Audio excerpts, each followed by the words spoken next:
Full committee, Mr. Larsen, for 5 minutes for an opening statement. Thank you, Chair, and thank you, Vice Ranking Member Fushi, for holding today's hearing on commuter rail.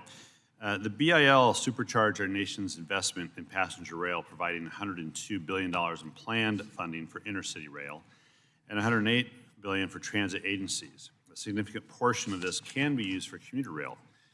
Now, the BIL guaranteed multi-year funding for the state of good repair investments and corridor development for intercity and commuter passenger rail. It made possible, for the first time ever, dedicated, reliable federal funding dispersed over 5 years to improve and expand intercity passenger rail.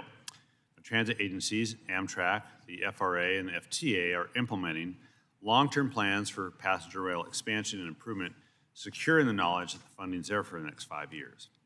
I look forward to hearing from our witnesses today about the difference this budget certainty has made for developing and sustaining infrastructure improvements, and then, of course, what Congress can do to keep the momentum. Commuter rail systems have benefited from BIL funds, including the Capital Investment Grant, or CIG funding, which supports transit expansion.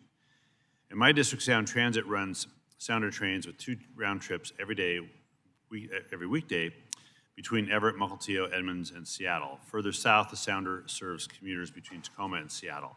The trains run on freight tracks owned by BNSF, and BNSF operates the trains. Amtrak provides maintenance, and Sound Transit owns the stations and provides security. This partnership is an example of the layers of support and coordination often necessary to provide commuter train service in the U.S.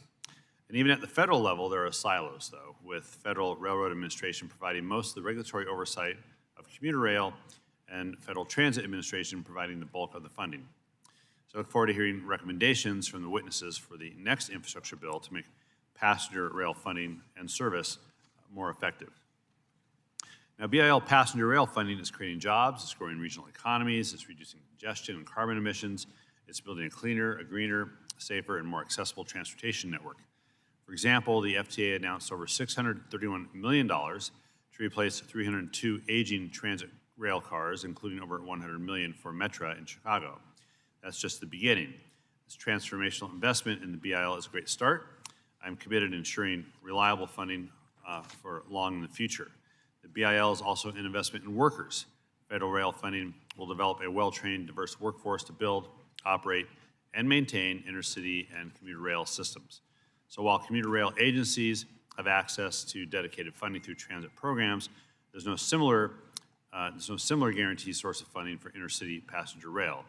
And without the BIL's advanced appropriations, intercity passenger rail is dependent on the annual appropriations process to fund its longer-term major capital projects.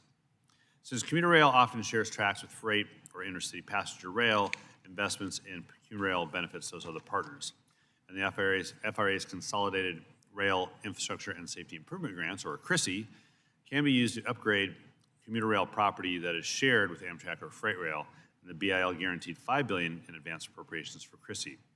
And providing steady funding for intercity passenger rail will allow states and communities the certainty they need to plan and deliver more and better passenger rail service. So I thank the witnesses for being here today, for sharing your perspectives on these and other issues, and help us hear about the opportunities and challenges facing you all in today's environment. With that, I yield back.